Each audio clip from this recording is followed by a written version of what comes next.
అందం, ఆరోగ్యం, ఆత్మవిశ్వాసం అనూస్తో సాధ్యం. ట్రాన్స్ఫర్మేషన్ సర్వీసెస్ పైన ఫ్లాట్ 50% డిస్కౌంట్. అనూస్ సిన్స్ 1982. నమస్తే రమగారు. నమస్తే జయ. ధనుర్మాసంలో ఎక్కువగా మనము గోదాదేవిని తలుచుకుంటాం రమగారు. ఆవిడే తిరుప్పావై రచించి ప్రతిరోజు ఒక పాసురం చదివి స్వామిలో అంకితమైపోయారు కదా రమగారు. అసలు ఆవిడెవరు, ఆవిడికి సంబంధించిన కథ ఏంటి?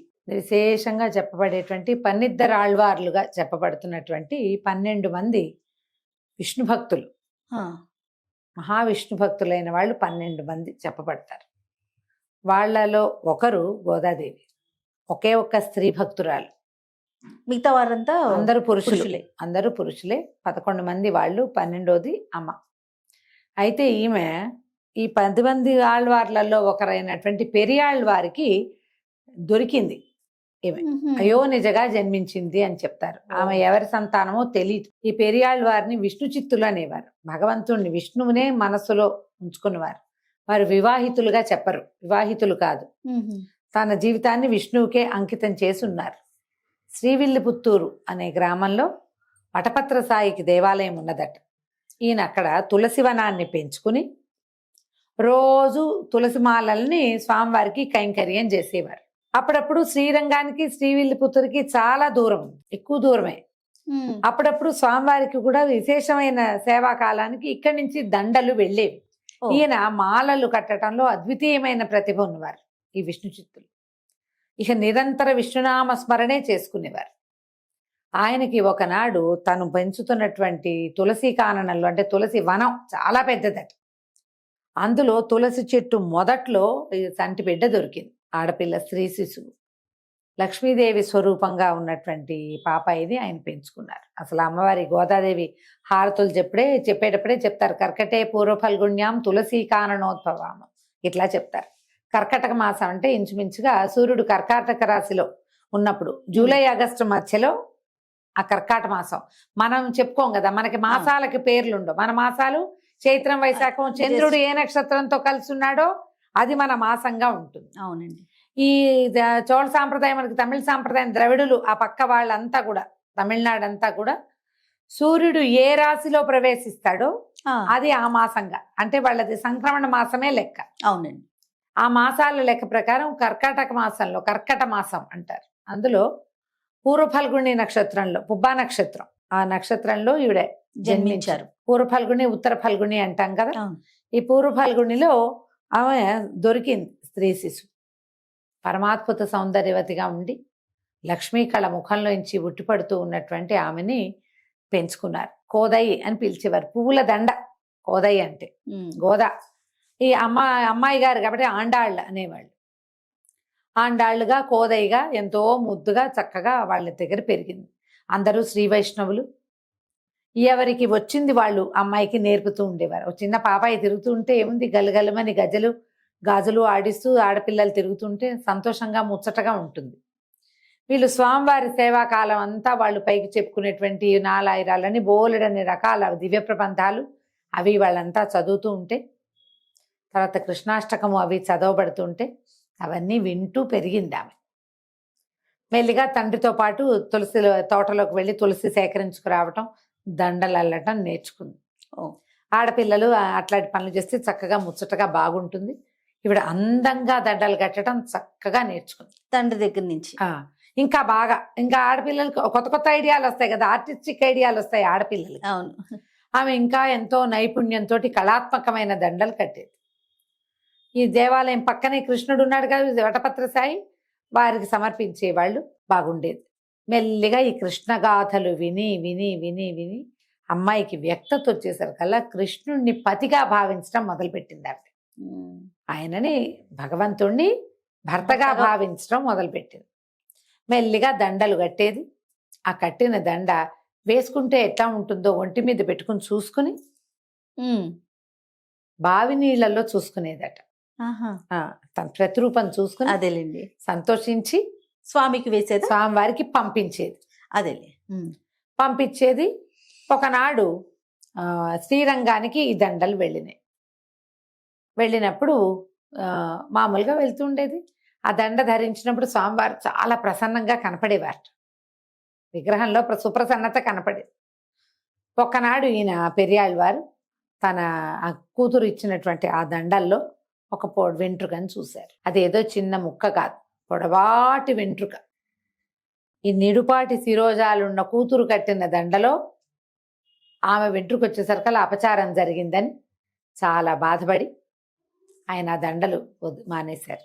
స్వామివారు చాలా చిన్నపుచ్చుకున్నారట ఆ రోజు, దండ వేయలేదని. 2 సార్లు 3 సార్లు అయ్యేసరికల్లా ఆయనకి తెలిసింది ఇదేదో పొరపాటున జరగటం కాదు, ఇక్కడ ఏదో తేడా జరుగుతుందని. కూతురు ఆ వస్తువుని అలంకరించుకుని స్వామివారికి వేయవలసిన పువ్వుల దండని స్వయంగా అలంకరించుకుని మురిసిపోయి సంతోషంతో మళ్ళీ ఇస్తోంది. ఆయన ఇంత అపరాధం జరిగిందని ఆయన ఎంతో బాధపడ్డారు. ఈ అమ్మాయి ఏమో నేను కృష్ణునే వరించాను, ఆయన్నే వివాహం చేసుకుంటానంటూ. ఈయన చాలా చిన్నబుచ్చుకుని భగవంతుడికి క్షమాపణలు చెప్పుకుంటే ఆనాటి రాత్రి కల్లోకి వచ్చారట. నాకు ఆ దండే కావాలి, ఆమె ధరించిన దండ కావాలి, నాకు అదే నాకు సంతోషాన్ని కలిగిస్తుందని స్వామివారు చెప్పి ఆమెను నాకు తెచ్చి సమర్పించమని ఆజ్ఞిస్తే పెళ్లి కూతురుని చేసి ఈ గోదాదేవిని స్వామివారికి అప్పచెప్పారు. ఎప్పుడైతే ఈ అమ్మాయికి ఈవిడ గోదాదేవికి ఈ కృష్ణుడే పతిగా కావాలన్న ఊహ రావటం మొదలైందో, వచ్చిన తర్వాత ఆమె ఏం చేసేది, కృష్ణుణ్ణి భర్తగా పొందటం కోసం ఈ తిరుప్పావై వ్రతాన్ని ఆచరించింది. 1 రోజుల పాటు రోజు స్వామివారిని సేవించి, ఆ సేవించడానికి సేవకి వెళ్దాం రమ్మని స్నేహితురాళ్ళని పిలుస్తుంది. ఆ కృష్ణుడు నందగోపుని కుమారుడు, ఆ యశోదాదేవి కొడుకు, ఆయన నిద్రలేపుదాం రండి, ఆయన మనకి అవన్నీ జీవితంలో మనకు కావాల్సినవన్నీ ఆయనే ఇస్తాడు. ఇట్లా పిలుస్తూ నీలాదేవి అని కృష్ణుడితో ఉన్నటువంటి నీలని కూడా పిలుస్తుంది. నీలాదేవి ఆయనతో పాటు ఉంది, కృష్ణుడితో నిద్రిస్తోంది. అవును, ఆయనకి భార్యలు ఉండటము, ఆయన దేవేర్లతో సేనించి ఉండటము ఈవిడికి తెలుసు.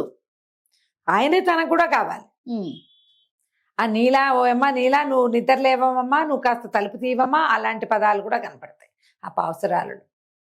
ఈ రకంగా చెప్తూ స్నేహితురాళ్ళందరినీ పిలుచుకెళ్ళి స్నానాలు చేయండి, పొద్దున్నే లేవాలి, వెలుతురు వచ్చేయకూడదు, నిద్రలేపి స్వామిని సేవించుకోవాలి మనం అని చెప్పి మనకి కావలసినది చేయాలంటే భగవంతుణ్ణి ఎట్లా పూజించాలో గోదాదేవి చూపిస్తుంది. ఈ 30 రోజులు గడిచాక సంక్రమణానికి ముందు రోజు ఈమెను పెళ్లి కూతురుగా అలంకరించి శ్రీరంగం తీసుకెళ్ళాడు స్వామివారి దగ్గరికి.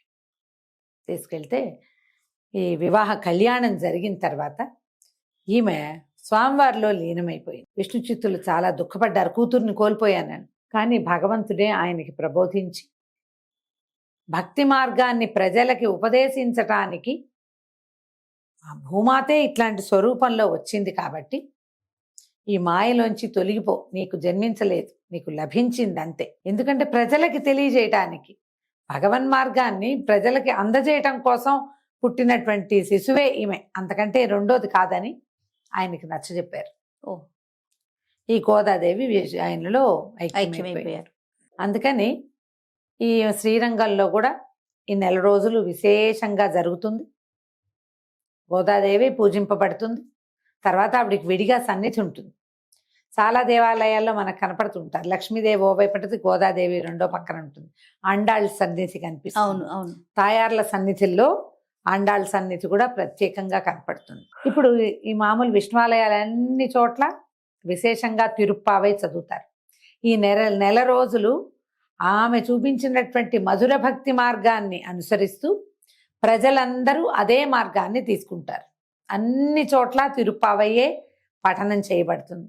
ఆఖరికి తిరుమలలో కూడా సుప్రభాతానికి బదులు తిరుప్పావైనే చదివి స్వామివారిని మేల్కొల్పుతారు ఈ నెల. తర్వాత గోదాదేవిని పక్కన పెట్టే మళ్ళీ ఏడాదికి మళ్ళీ గోదాదేవి టర్నే వస్తుంది. ఇప్పుడు ఈ విశేషమైన కథను తెలుసుకుంటాం మనం. మేము కూడా ఇది చదవాలంటే తెలుగులో అనువాదం చేయబడి ఉన్నవి కొన్ని కనపడతాయి. ముళ్ళపూడి వెంకటరమణ గారు కూడా దీన్ని తెలుగులో చేశారు. వాళ్ళంతా మద్రాసులో ఉన్నారు కాబట్టి ఆ ద్రావిడ ప్రబంధాన్ని తెలుగులోకి చేశారు, అనువాదం చేశారు. కుదిరితే అది చదువుకోండి. లక్ష్మణ యతీంద్రులు అంటే మన ఏమనాలి, వాసుదేవాశ్రమానికి చెందిన వారు, మనకి పెదముత్తేవి గ్రామానికి చెందిన గురువు గారు, వారిది రసధుని పేరుతోటి ఒక పుస్తకం ఉంది. అది తెలుగులోనండి? అది కూడా తెలుగులో ఉంది. దేవులపల్లి కృష్ణశాస్త్రి గారు రాశారు తెలుగులోకి. అవి కూడా చదువుకోవచ్చు. ఉమ్. లేదు తిరుప్పావై ద్రావిడ ప్రబంధం ఏం చదువుతారో దాన్నే మనం వినొచ్చు. లేదు ఇవేం చెయ్యం మనం. విష్ణు సహస్రనామం చదువుకోవచ్చు చక్కగా, అవును. 4 రోజులు చదువుకోవచ్చు కదా, హాయిగా చదువుకోండి. భగవంతుణ్ణి ఎన్ని విధాల ఎన్ని రకాలుగా అయినా భావించవచ్చు, ప్రేమించవచ్చు. మనం వ్యక్తుల్ని వ్యక్తిగా స్వీకరించలేం, కానీ భగవంతుడు మాత్రం మనని మనగానే స్వీకరిస్తాడు. మనకెంతసేపు వాళ్ళు అలా ఎందుకు లేరు, ఇలా ఎందుకు లేరు, ఇలా ఉంటే బాగుండేది, అనిపిస్తుంది. అట్లా ఉంటే బాగుండేది, ఇలా చేయకుండా అలా ఎలాగో చేస్తే బాగుండేది, ఊహలు ఉంటాయి మనకి. భగవంతుడికి అదేం లేదు. ఎవరు భక్తి ఏదైతే అది స్వీకరిస్తాడు ఆయన. అట్లా స్వీకరించబడిన ప్రేమే గోదాదేవి. ఆమె చెప్పిన ఈ 30 పాసురాలు చక్కగా వినసొంపుగా ఉంటాయి. ఉమ్. అర్థం చెప్పేవాళ్ళు దొరికితే అర్థము తాత్పర్యము లక్షణంగా తెలుసుకుందాం, ఎంతో బాగుంటుంది. అవకాశం ఉంటే చేసుకుందాం. మిమ్మల్ని చదవమంటల్లా నేను, ఆ, కనీసం వినమంటున్నాను వినమంటున్నారు. అంతే. అది Right. కథ. సంతోషం రమ్మ గారు. నమస్తే. నమస్తే జయ.